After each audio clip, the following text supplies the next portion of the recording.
Braka, braka, braka, braka, braka. Let's get into, first off, all praise to the Most High and Ku Remio I R or Hail for putting in the artifact work, being led by the Holy Spirit,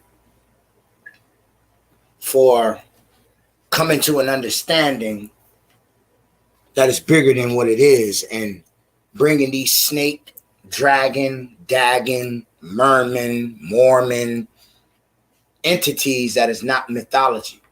It's real. We showed you Lilith, snake, Medusa, how they find an angel wing beings. Those are really ring beings turned into statue. Not so much Michelangelo made them. You can't make no veins and arctic keys like that in no wood. No rock. So, you know how we do it. We're going to be going in and out. You're going to be hearing stories that you know of the actions. What I say, pay attention to a man's actions and his mouth. The Gorgons, Grecians, the Orcas, who later today we call Grecians. Thank you for coming out. Hope you enjoy the segment. Thanks for tuning in once again. I really appreciate you guys taking the time to do that always. Today we're just going to continue reading this pretty interesting book here that we've been reading. We're going to go on to the next chapter. Again, more corroboration. America's a true old world. Just some more icing on the cake. Thanks for tuning in once again. I really appreciate you guys taking the time to do that always. Today we're just going to continue reading this pretty interesting book here that we've been reading. We're going to go on to the next chapter. Again, more corroboration. America's a true old world. Just some more icing on the cake. More things to follow up on and add to the research we've already done in the last 7 years. This book is called Researches into the Lost Histories of America, or the Zodiac shown to be an old terrestrial map in which the Atlantic Isle is delineated so that light can be thrown upon the obscure histories of the earthworks and ruined cities of America. And again, this is by W.S. Blackett. This is from 1884. So again, we are going to the next chapter. We're on page 145, chapter 14, and it says here, Mexico, number 2. Mexico as Prometheus and Medusa. Right? When they were talking about Prometheus and Medusa, they were just talking about Anahuac, ancient Mexico. In search for the real histories, which underlie the mythic traditions of the classics, an identification is scarcely satisfactory unless the name of the mythic personage and the country he represents be the same, making allowance for spelling and pronunciation. In the present instance, this requirement is found in 2 characters, Prometheus and Medusa. The following is the myth of Prometheus, son of Japetus, Japetus, by Clement, one of the Oceanides. He surpassed all mankind in cunning and fraud. He ridiculed the gods and deceived Jupiter himself. He sacrificed 2 bulls and filled their skins, one with the flesh and the other with the bones, and asked the father of the gods, which of the two he preferred as an offering. Almost like, Cain and Abel doing an offering to the Most High, right? It was a test. Jupiter became the dupe of his artifice and chose the bones. And from that time, the priests of the temple have ever been ordered to burn the whole victims on the altars, the flesh and the bones together. To punish Prometheus and the rest of mankind, he took away fire from the earth. But the son, Japetus, outwitted the father of the gods. He climbed the heavens by the assistance of Minerva and stole fire from the chariot of the sun, which he brought down upon the earth at the end of a ferula. This provoked Jupiter. The more he ordered Vulcan to make a woman of clay, and after he had given her life, he sent her to Prometheus with a box of the richest and most valuable presents, which she had received from the gods. Now remember how he broke down Jupiter, who he was, how he relates to the other gods, and how they are associated to America as well. Make sure to catch up on the previous parts of this series. Prometheus, who had suspected Jupiter, took no notice of Pandora or her box, but he made his brother Epimetheus marry her.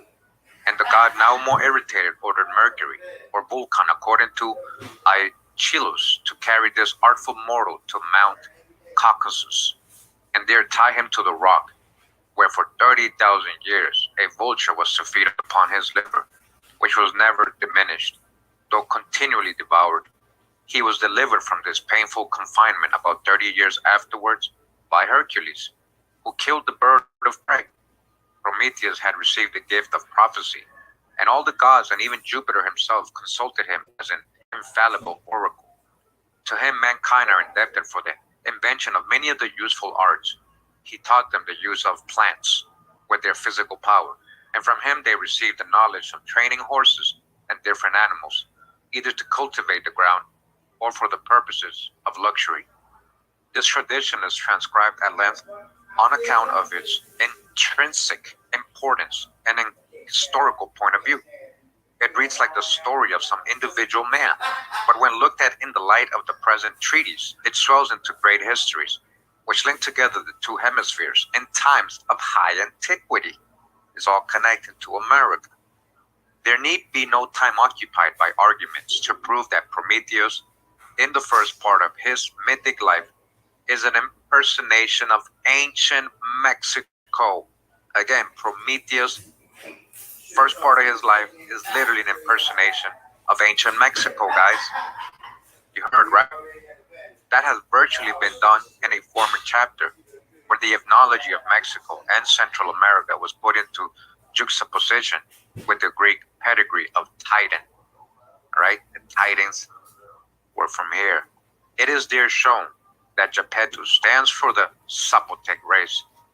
Prometheus and Epimetheus stand for Lower and Upper Mexico. The myth of Prometheus must be divided into two parts. Vulcan is ordered to take the artful mortal to Mount Caucasus, where he is tied to a rock. This takes Prometheus into Medea, a country the history of which is so ambiguous and uncertain that something is wanting to explain it. That something is discovered in the present myth. Medea must have had its birth in the arrival of people from Mexico. You guys heard? Medea, this ancient culture, supposed to be the old world. What happened? They got their birth from the arrival of people from Mexico. All right, the Birdman came, remember? Marduk, the bird-headed man, who's carrying corn. The boats of Oannes must have brought into the Orient the forefathers of nationality, which appears in the history of the Orient as Medea or Media, and in that of the world as the birth of Freemasonry. Listen, guys, and where was it coming from? America. We already know the origins of Freemasonry are in America. The Masons said that themselves. We showed the books.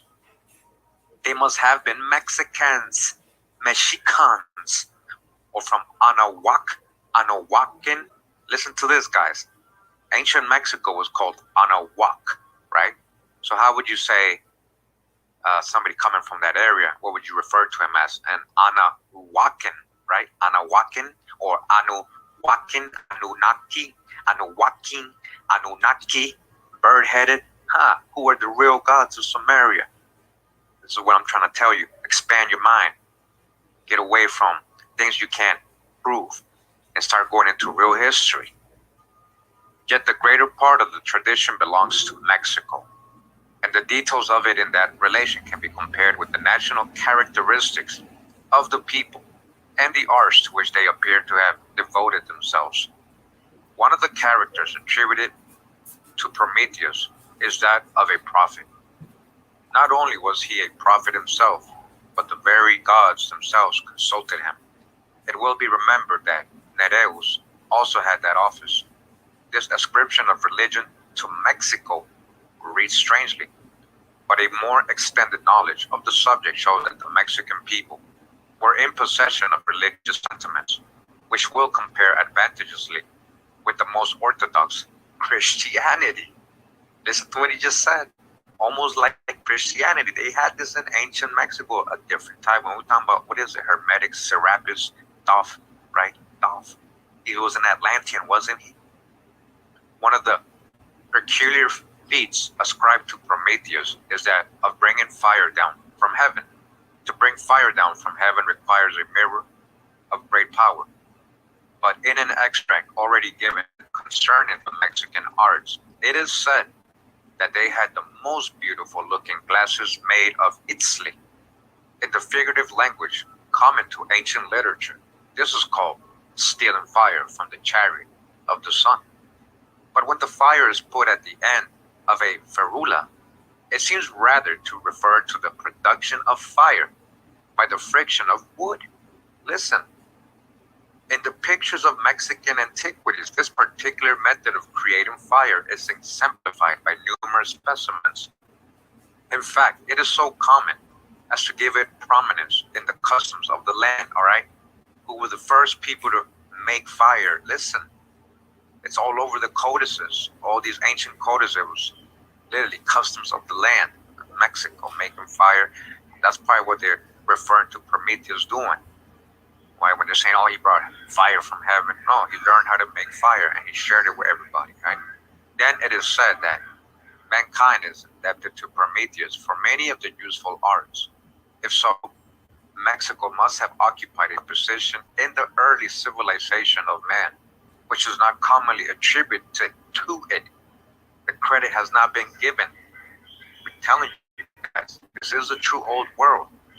You gotta break out of that, empty your cup from that indoctrination, that false narratives, those false histories they taught us in school. And you got to start attributing the correct people, the correct places, the correct land.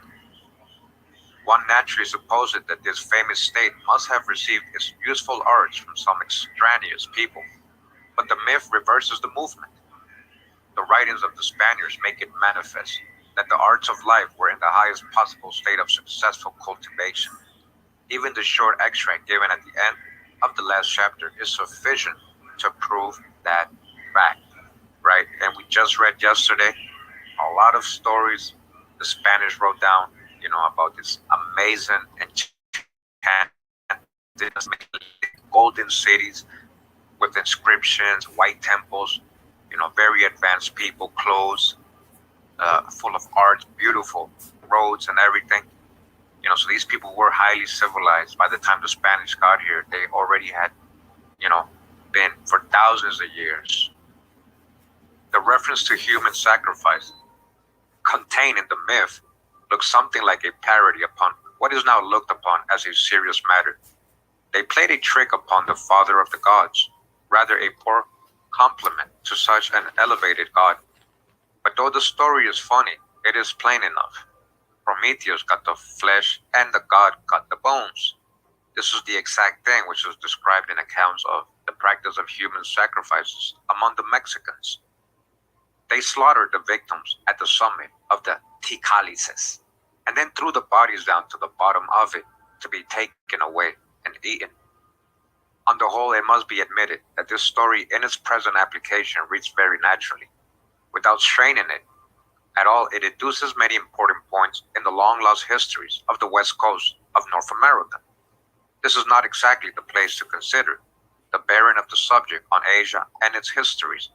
It would take a volume to trace the influences of America upon the old continent. It would take a whole volume. It's been taking us 7 years, guys, and we're still learning. There's so many books, so much research still to do. As you guys see, even 7 years later, I'm just reading this to you right now. We're still got to get to a lot of books. We still got to get to a lot of research and topics. But little by little, we're starting to really see the influences of America upon the old continent. In the present work, such influences can only be referred to in a casual manner. One curious character mixed up with Prometheus demands notice. It is that of Pandora. Pandora, a celebrated woman, the first mortal female that ever lived. A According to the opinion of the poet Hesiod, she was made of clay by Vulcan at the request of Jupiter, who wished to punish the impiety and the artifice of Prometheus by giving him a wife. When this woman of clay had been made by the artist and received life, all the gods vied in making her presents. Venus gave her beauty and the art of pleasing. The Graces gave her the power of captivating. So we got the water Eden, we got the land Eden, we got the land Eridu, you got the Polaris in the sky with Babel built up too. That's already like 4-5 different types of Edens. They said it was 7 pairs of creation of hybrids, monkeys, AI, technology. But they look like us though. They're like, man. But Daddy did say I only talk about my lot through Michael. That's a lot. Angels are lots. They are positions and rulers over the nations. Kind of like, the Most High is manager or owner. And then you got the one that managed the building. Manager ain't the owner. Apollo taught her how to sing. Mercury instructed her in eloquence. And Minerva gave her the most rich and splendid ornaments. From all these valuable presents, which she had received from the gods, the woman was called Pandora, which intimates that she had received every necessary gift. Jupiter, after this, gave her a beautiful box, which she was ordered to present to the man who married her. And by the commission of the god, Mercury conducted her to Prometheus. The artful mortal was sensible of the deceit, and as he had always distrusted Jupiter, as well as the rest of the gods, since he had stolen away fire from the sun to animate the man of clay, he sent away Pandora without suffering himself to be captivated by her charms. His brother, Epimetheus, was not possessed of the same prudence and sagacity. He married Pandora, and when he opened the box which she presented to him, there issued from it a multitude of evils and distempers, which dispersed themselves all over the world, and which from that fatal moment have never ceased to afflict the human race. You guys hear that? They still afflicting us. Hope was the only one that remained at the bottom of the box, and it is she alone who has the wonderful power of easing the labors of man, of rendering his troubles less painful to life. In the Atlantis, by Diodorus Siculus, Pandora is made to be a daughter of Uranus and Titea. Of Uranus and Titea were born several daughters, of whom 2 were most famous, Basilia and Rhea, by some called Pandora. I remember what they were saying about, her dad, Uranus. This is all from America, all symbology from America, pedigrees and genealogies from America. This puts Pandora into the Atlantic Isle and its histories, okay? So Pandora also, all that is right here. Not only so, but it puts her into what has been called in this treatise the region of the crown, the country north of the serpent land. It follows, therefore, that the myth belongs to the histories of the settlement in America of the Asiatic races. Dodge the hijack, he's seeing it in reverse. We went from here to over there, and this was Greater Asia. So connected, which have been traced into that land. So they even, he's saying it was traced, the American influence into those Asiatic lands. In this view and with these localizations, it is not difficult to understand Pandora and the story fills up and hiatus in this remarkable history, which is most material to the elucidation of America's obscure antiquities. The first question that arises from this myth is, what do the mythologists mean by the gods that sent this interesting personage to the west coast of America? This question can be answered easily enough. There are no such things as gods, and never were. Ooh, big one. The gods of the ancient world are the nations of the ancient world. They represent nations, listen, and they are great or small according to the dimensions of their territories. In the present case, it can easily be understood, as it has been sufficiently proved, that the Asiatic nations have colonized America in high antiquity. So, again, they still going that the old world is in Asia. There is a bunch of people back in the 1800s that were saying out of Asia theories, because remember, Noah landed there supposedly. So they're saying everybody spread out from there. So because he's finding all these old world influences and all these old world traditions, just like every book we read, they always try to say people came into America. They never try to give credit to America having its own people or starting its own civilization. And that's what we're actually reading. He has no proof that Asiatic nations came and created all these myths and all these gods and these pedigrees, as he's saying. But he knows that from here, once that all established, they did go out from here to the rest of the world. That he can prove. The other stuff is conjecture. So he's seeing it in reverse, remember. And that happened in high antiquity, where Americans went and populated and colonized other parts of the world. Pandora is the classic reproduction of the Chinese USA, which she is sent across the Pacific Ocean, decked out in all the habiliments of Asiatic life. This myth shows that there must have been two Mexicos in ancient times, and that circumstance helps to clear up a perplexity which hangs about the ruins of the country. The present location of Mexico is not that in which the ruins are found. The present myth exhibits two Mexicos in the persons of Prometheus and Epimetheus. After Venus and the Graces had trimmed her out and put her into receiving order, after Apollo had given her a sufficient number of music lessons, after Mercury had got her up in rhetoric and public speaking, and especially after Minerva had filled her boxes with a superabundance of rich drapery, she takes ship. She tries Prometheus first, but he would not have her. Perhaps he was a believer in the Monroe doctrine. At any rate, he was well furnished already. He has no need of Asia or its refinements. So she went to Epimetheus. He had an eye to business, or the lady, and he married her. He took the silks of China, the vases of Japan, the jewelry of India, the learning of Tibet, and the beauty of Scythia, and with that result, let the ruins of Upper Mexico tell a pyramid twice the size of the largest in Egypt, twice the size, all right? Talking about in Upper Mexico, these are bigger than, twice the size of the largest in Egypt, and ruins which constitute one of the wonders of the world.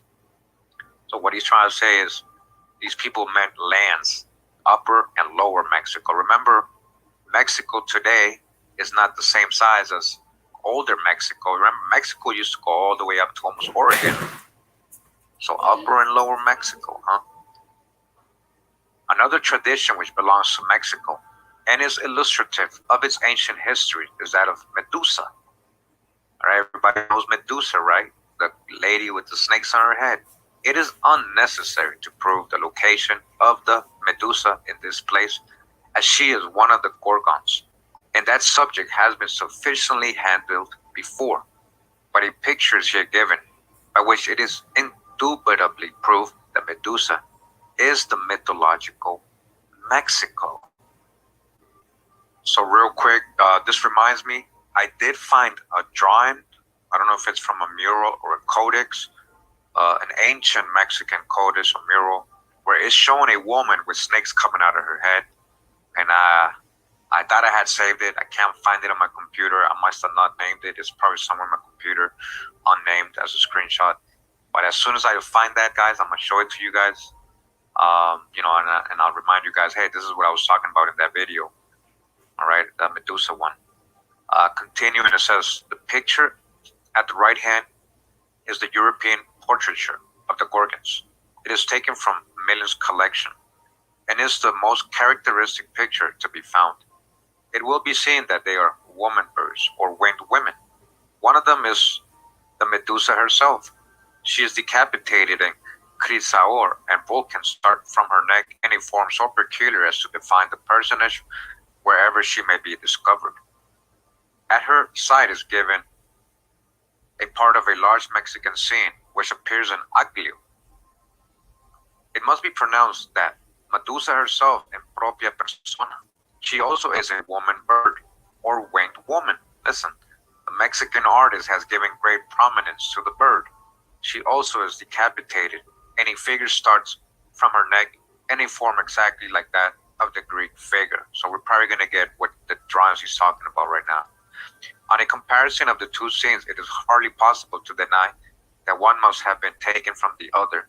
And the story of the Medusa makes it evident that the Mexican picture is the original. The tale is as follows. Medusa, one of the three Gorgons, daughter of Perseus and Ceto. She was the only one of the Gorgons who was subject to mortality. She is celebrated for her personal charms and the beauty of her locks. Neptune became enamored of her and obtained her favors in the temple of Minerva. All right, so snakes or locks, hair locks or snakes, huh? This violation of the sanctity of the temple provoked Minerva, and she changed the beautiful locks of Medusa, which had inspired Neptune's love, into serpents. So she had dreadlocks before they were turned into serpents, huh? And so here goes some of the drawings here. So it says Mexico as Prometheus and Medusa. Let me just back up a little bit. All right. You guys can see, turn your head. The Mexican figure, and then you got the Gorgons. Now they're depicted. According to a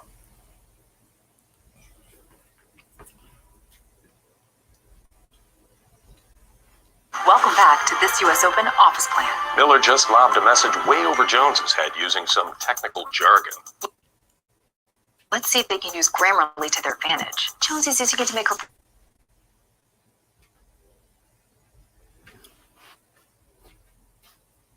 According to Apollodorus and others, Medusa and her sisters came into the world with snakes on their heads instead of hair, with yellow wings and brazen hands.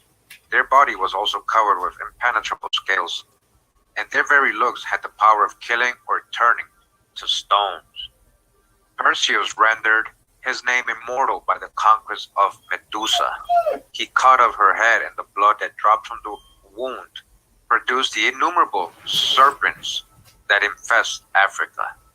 That's what they're saying, huh? The conqueror placed Medusa's head on the Aegeas of Minerva, which she had used in his expeditions. Or are we talking about the serpents like the ones St. Patrick kicked out, right? And those serpents landed up in Africa? Is that what we're talking about? Black folks?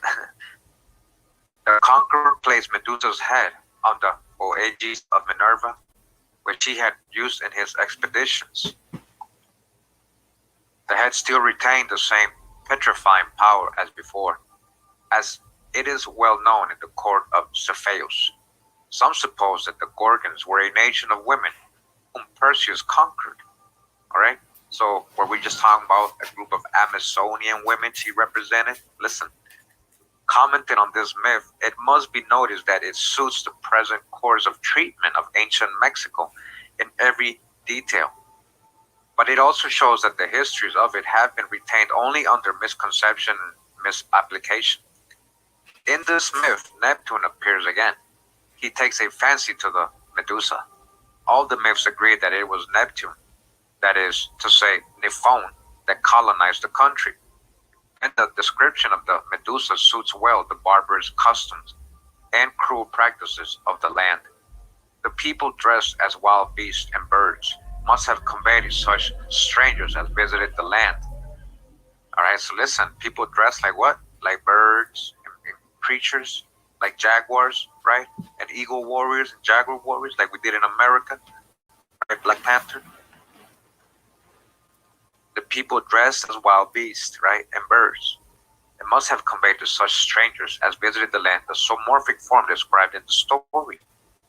If the priests served foreigners in the same way as they treated their prisoners, it must have turned to stone all that visited the place. Now appears Perseus. His myth is very long.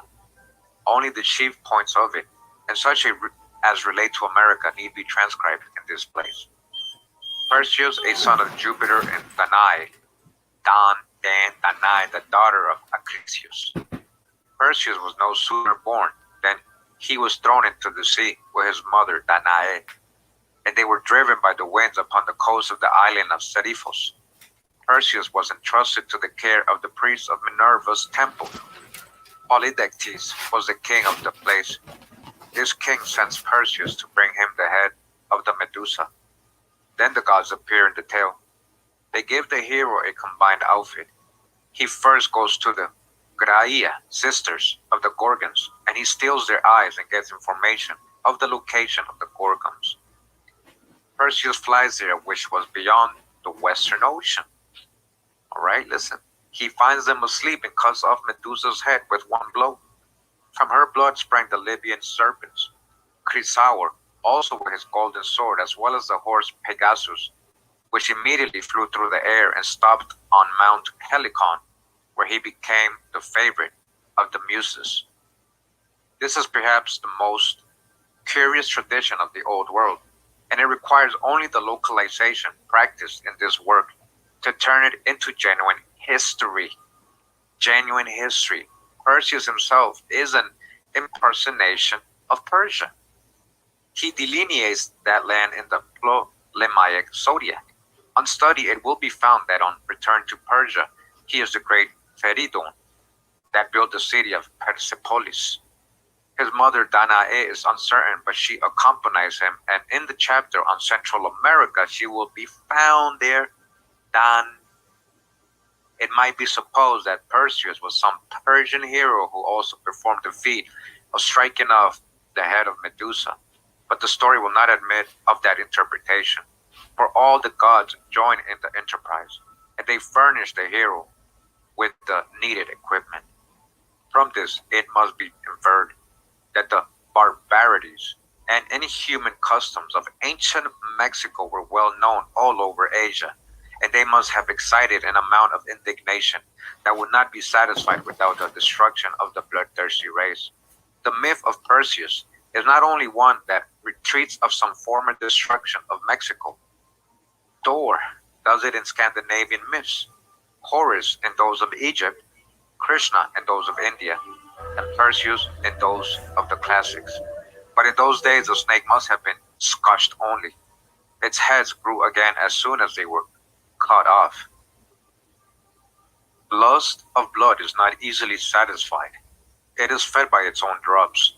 It was reserved by Providence for the heroic Cortez in modern times, effectually to deprive the monster of her remaining head, and to terminate the powers of a state and priesthood which had excited the wrath of earth and heaven.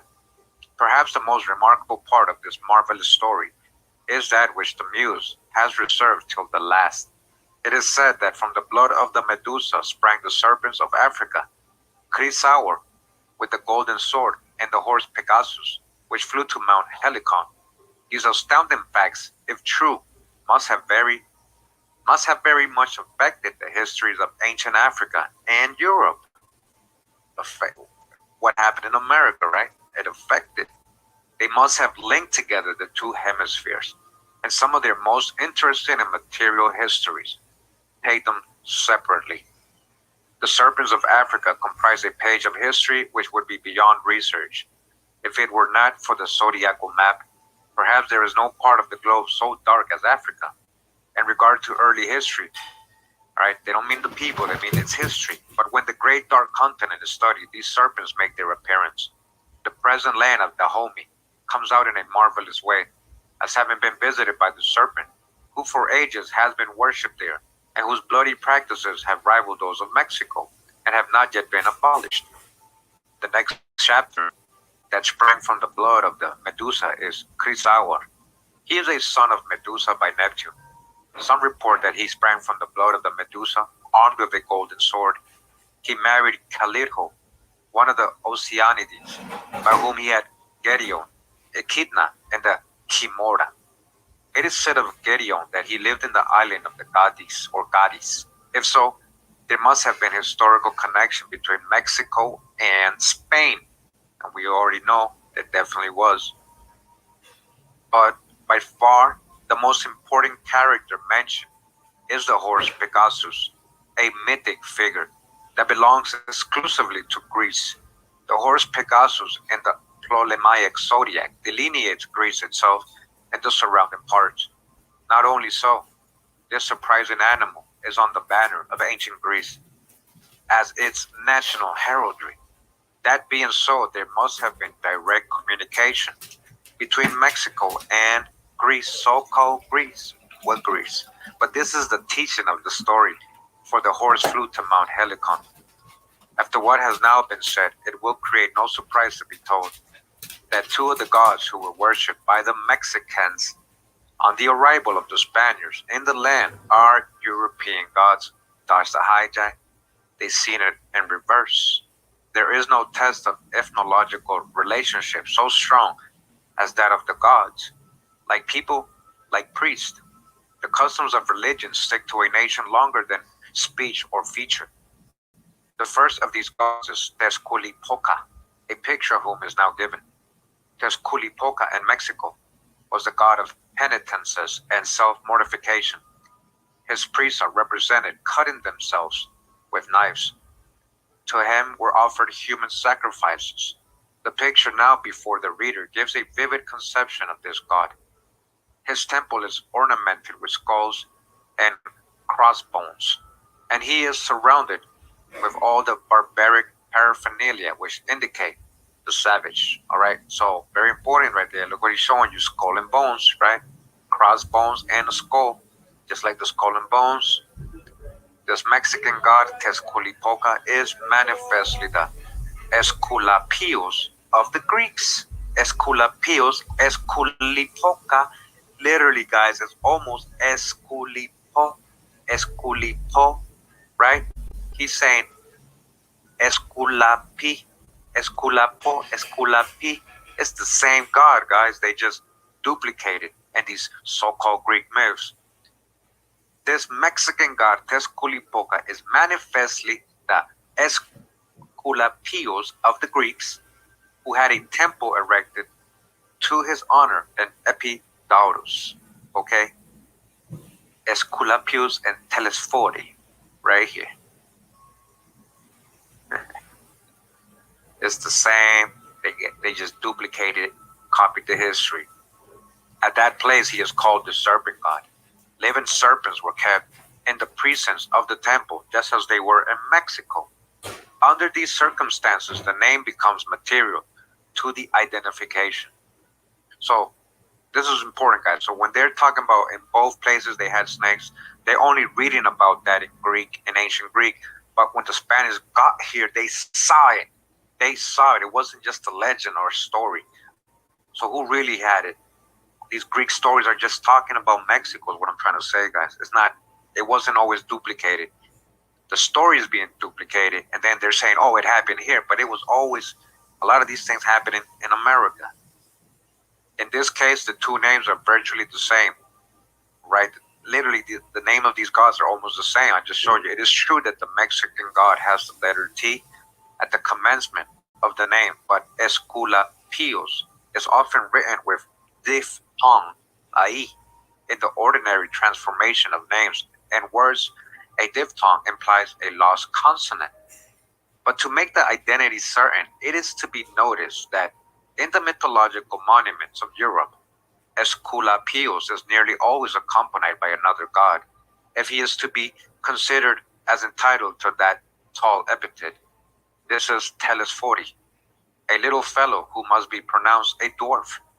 Unfortunately, there is no myth of Telesphori, but as Esculapios is commonly accompanied by Telesphori, so in Mexico, Tezculipoca had a brother god, Tlalec.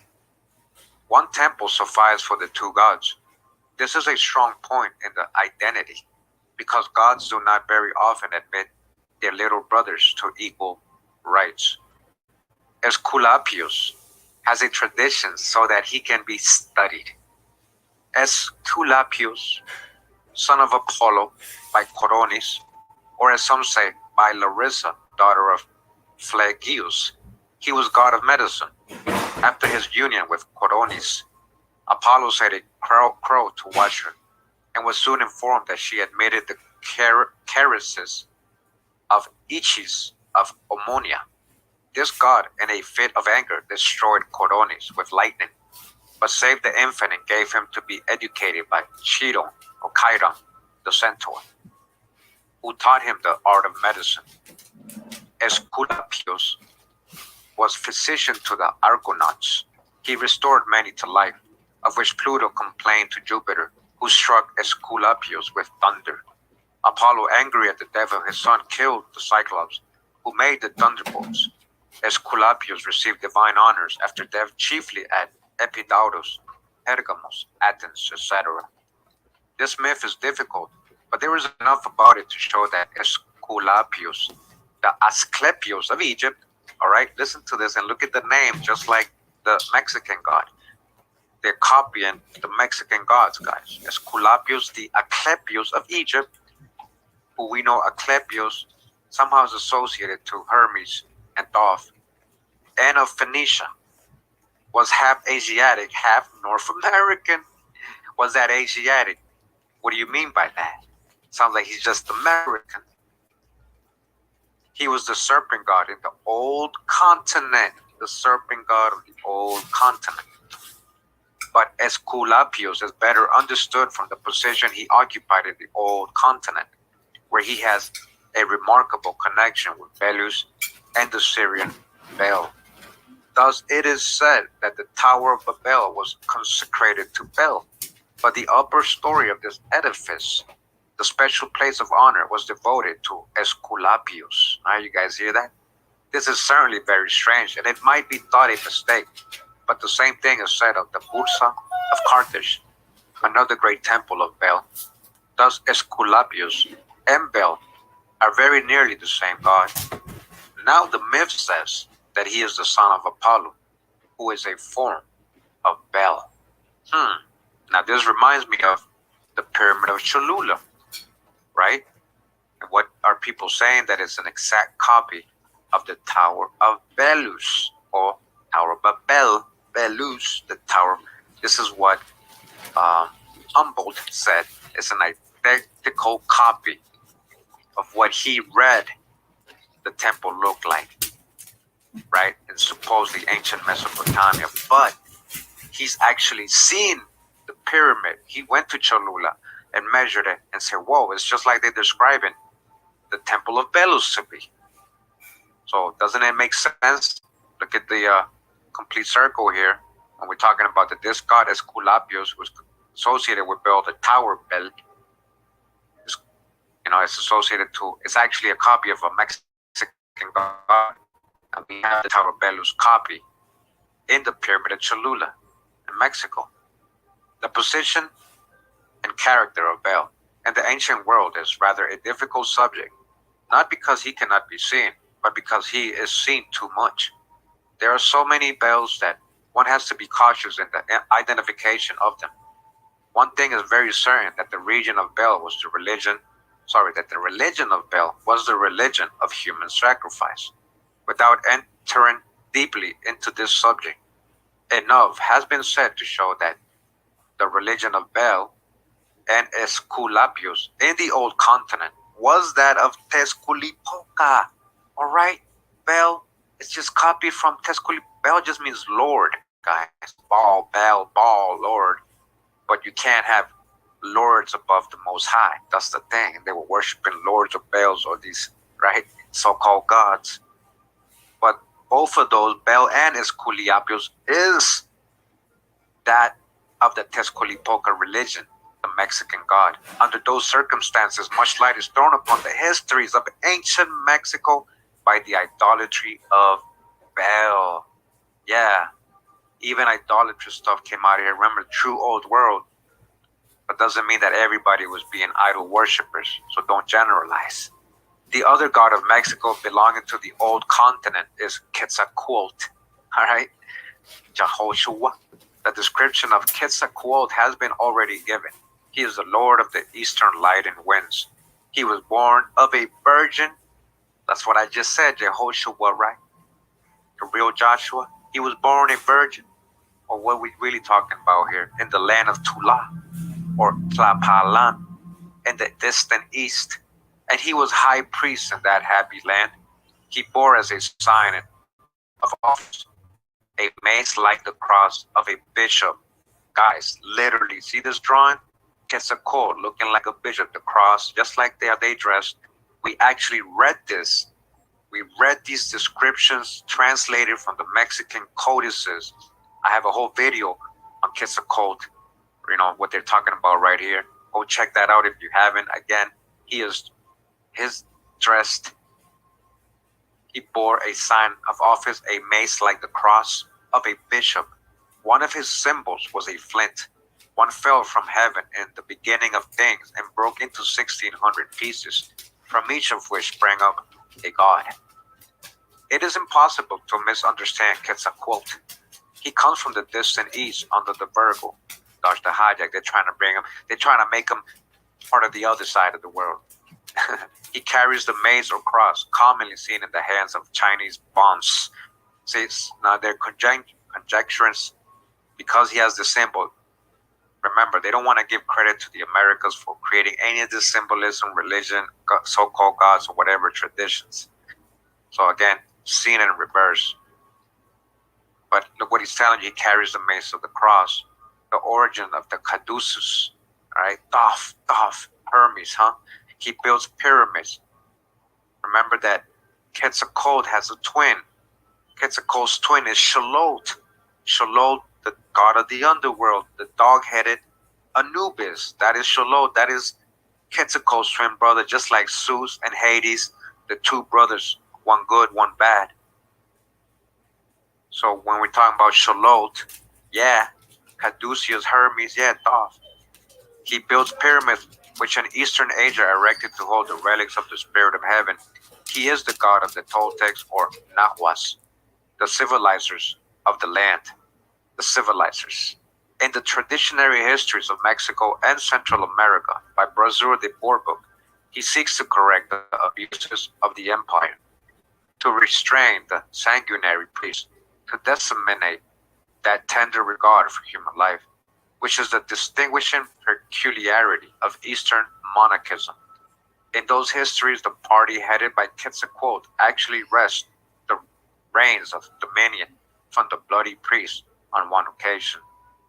Now this god, as the Mexicans called him, or monk, as he ought to be called, is the European Mercury. All right, Mercury. Again, Mercury is Hermes, is Thoth.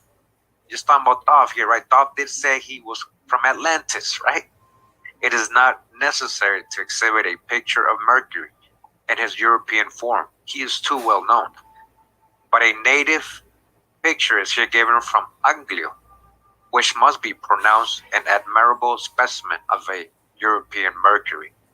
It is highly characteristic. There are many other specimens. Some hold the purse, and some have the caduceus. Better drawn than in the case produced. They all have the winged feet. The present specimen has the sun upon his head and the cross upon his back. All right? They're saying, no, this is their drawing, but, when you look at the code, he's saying, yo, that's Mercury. They were depicting, so-called Thoth. It is that last symbol which identifies the two characters. In the picture of Quetzalcoatl just given, the dress of the man is covered with the cross. In the case of Mercury, the caduceus is a cross, but by time and change, it has lost its proper form. The cross is the emblem of Eastern monarchism, wherever it is seen, and the movements of the monastic races all around the world can be traced by its means, right? When the history of religion comes to be written and understood, it will have to be acknowledged that the Mexican gods referred to in this and the previous chapter have had the most material influence in the formation of the religious systems prevailing during the long period of religious darkness that characterized the mythic ages. All right, like the Mason said, right? We read the book that it is to America we are indebted for the origins of religion and Freemasonry, guys. The serpent worship of India, the human sacrifice of Baal, the fire rites of Persia, and the philosophy of Hermes, Thoth have all to be traced to Mexico. All right, Thoth is from Atlantis. There is an origin. These are Westerners, right? The gods of Egypt, they're Westerners, right? Osiris, Thoth, all of the main gods are Westerners. All of the animals they use to represent them are American animals. Wake up. Under these circumstances, it is impossible that America could have been unknown to the other quarters of the globe. They knew about America. Its people must have mingled with all nations. Its people mingled, scattered across the world. We spread across the world, mingled with all nations, and its histories must have been known. It's part of the mythology. It's part of the origins of a lot of these so-called nations of Asia, Africa, and Europe.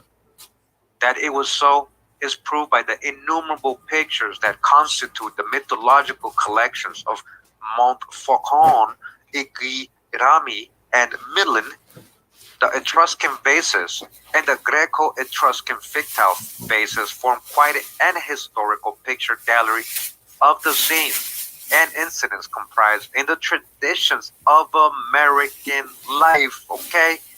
The Etruscans, I already told you, were coming from Atlantis. Etruscans, the original part of some of the original what became known as Romans or Idumeans. Etruscans coming out of America. It shows a picture gallery of the traditions of American life. All these vases, I've been telling you that. That's deep right there. I just realized what it's saying. These vases, these Etruscan, Greco-Etruscan pictile, they say it's fiction, but it's depicting Americans. That's what I said about the hieroglyphics in Egypt, where they're growing corn and stuff. It's just depicting America to marry the ancient land. That's what it's doing. Doesn't mean it was right there.